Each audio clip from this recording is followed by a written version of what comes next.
नमस्कार दोस्तों, स्वागत है एक बार फिर से आप सभी का अपने यूट्यूब चैनल स्टडी टूल्स में। तो जैसा कि हम लोग कक्षा 9 का विज्ञान पढ़ रहे थे, बायो का चैप्टर नंबर 6 जो कि है ऊतक।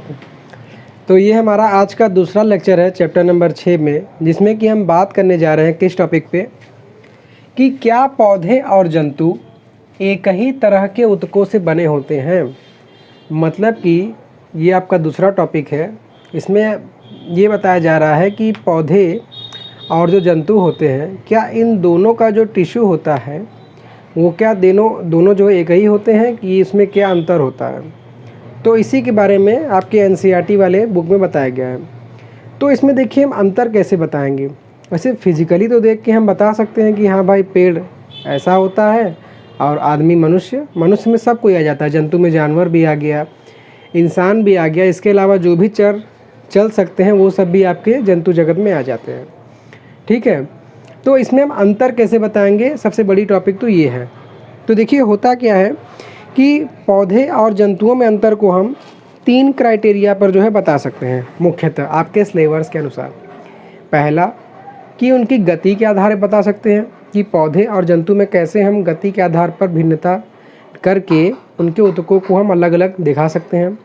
दूसरा जो होता है ऊर्जा के आधार पर बता सकते हैं कि वो कितना एनर्जी का खपत करते हैं। और वहीं अगर तीसरा चीज़ बात करें तो तीसरा हो जाता है उनकी वृद्धि के आधार पर हम बता सकते हैं कि उनमें कैसे वृद्धि होता है, तो उनके इस तरीके के ऊतक होंगे।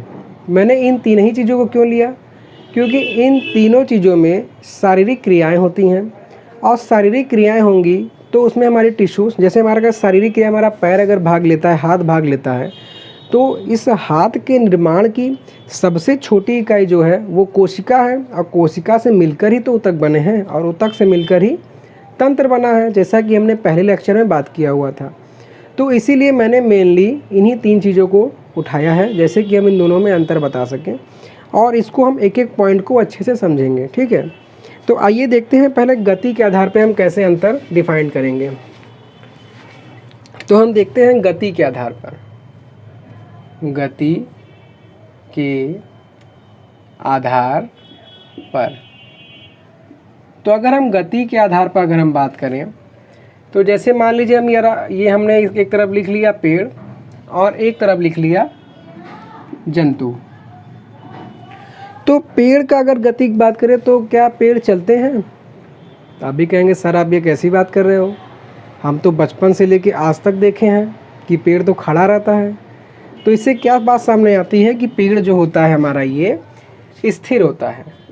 अगर गति के आधार पर बात करें तो इससे हमारा पहला चीज़ जो निकल के आया कि ये स्थिर होते हैं। और स्थिर होने के साथ दूसरी चीज़, क्या ये लेटे रहते हैं या तिरछे रहते हैं? नहीं सर, ये तो बिल्कुल खड़े रहते हैं, एकदम स्ट्रेट। तो क्या हुआ कि स्थिर होने के साथ साथ ये खड़े होते हैं, सीधे खड़े होते हैं।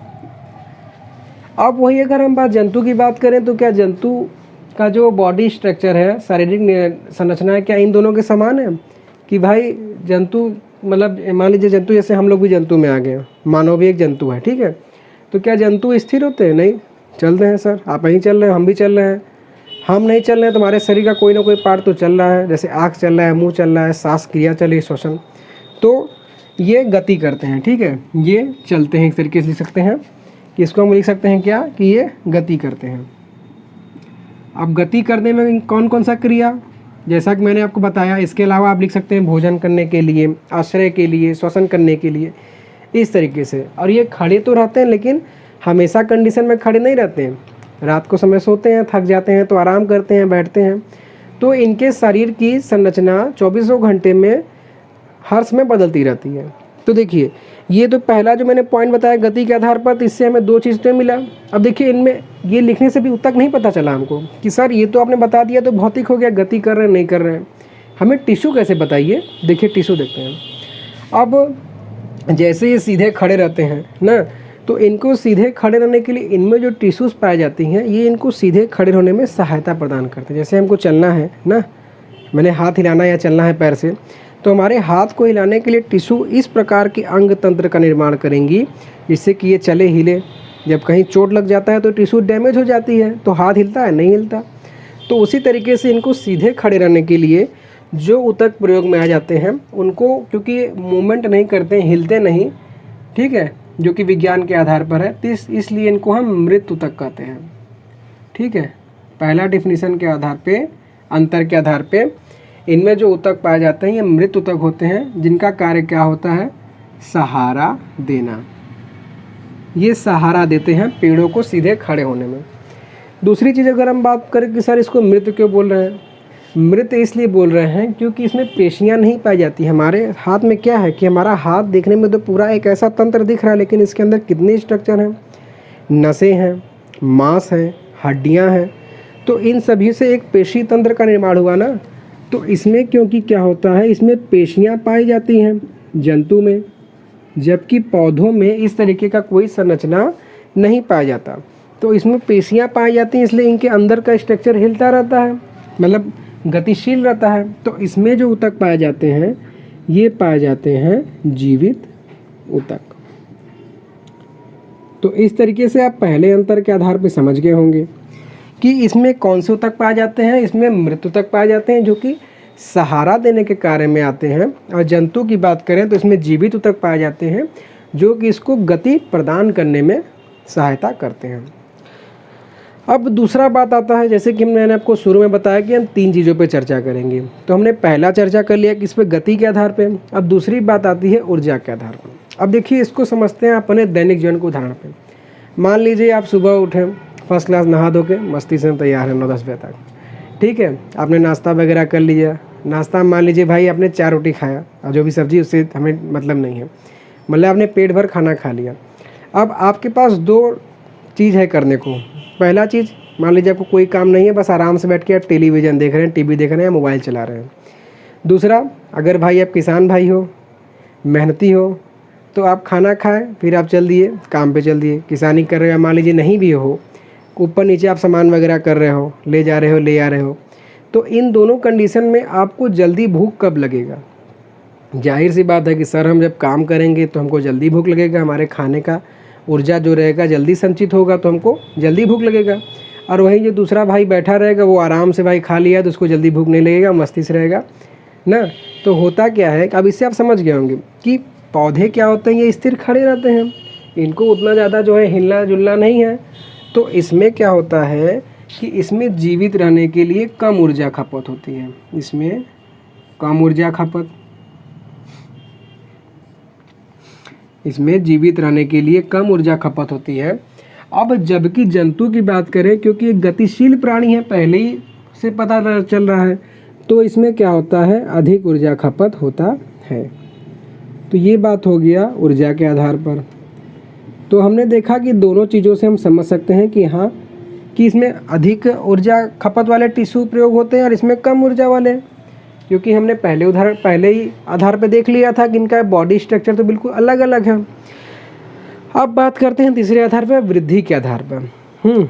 तो अगर हम वृद्धि के आधार पर बात करें तो आप ये बताइए, जैसे आपने पेड़ देखा होगा ना, जैसे मैं आपको एक रफली डायग्राम बना के समझाता हूँ कि ये मान लीजिए पेड़ है,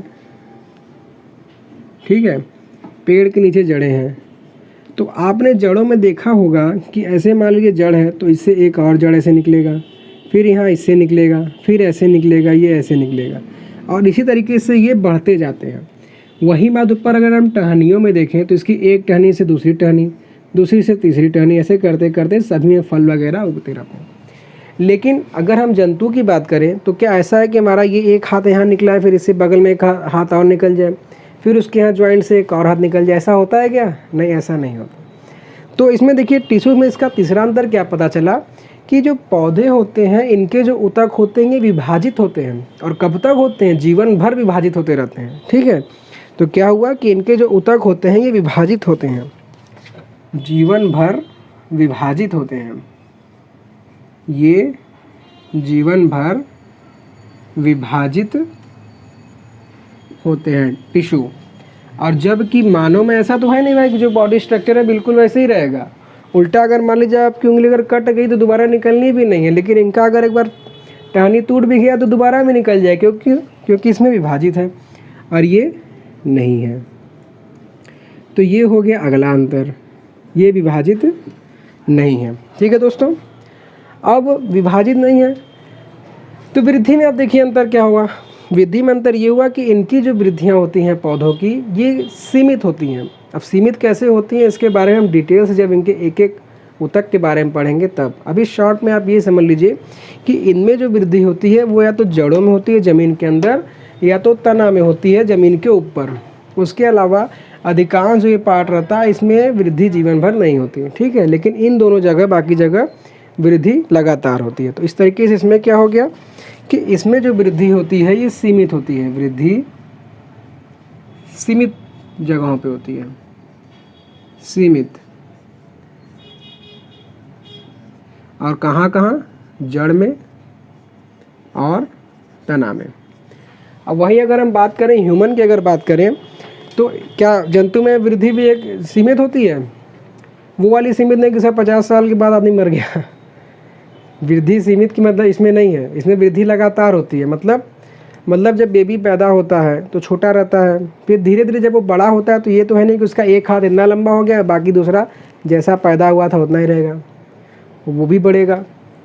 उसके साथ साथ उसका चेहरा का आकार बढ़ेगा, दांत की संख्या बढ़ेगी, दिल का आकार बढ़ेगा, ऑर्गन्स बढ़ेंगे, शारीरिक संरचना बढ़ेगी, दाढ़ी आने लगेंगे। तो इससे क्या पता लगता है कि इनके जो जंतुओं में ऐसा नहीं होता, इनमें जो वृद्धि होता है ये लगातार होता है, इसमें सीमित नहीं होता। लगातार मीन्स सभी पार्ट में होता है। तो इसमें क्या है, इसमें सीमित है, इसमें नहीं है। तो इस तरीके से आप देख सकते हैं कि इन 4 चीज़ों के आधार पर हमने बता दिया कि पौधे और जंतु के ऊतक कैसे एक दूसरे से अलग होते हैं। आप चाहें तो इसका स्क्रीनशॉट भी ले सकते हैं। ठीक है दोस्तों, तो इन चारों चीज़ों में हमने 4 दिखाया और 3 चीज़ों की हमने तुलना की, किस पे? गति के आधार पे, दूसरा ऊर्जा के आधार पे और तीसरा वृद्धि के आधार पर। इन तीनों चीज़ों के आधार पे हमने बता दिया कि कैसे पौधे के ऊतक और जंतु के ऊतक अलग होते हैं। तो दोस्तों इस तरीके से हमारा आज का सेशन कंप्लीट हो जाता है। आशा करता हूँ कि बताई गई जानकारी आपको समझ में आया होगा। तो प्लीज़ वीडियो को लाइक, चैनल को सब्सक्राइब कर लीजिएगा। सो थैंक्स फॉर वॉचिंग, धन्यवाद। और हाँ, अगर कोई आपको प्रॉब्लम हो तो क्वेरी में आप पूछ सकते हैं। उसके अलावा ये मेरा जो है व्हाट्सअप नंबर है, इससे आप सीधा मुझसे संपर्क भी कर सकते हैं। ओके, थैंक यू दोस्तों।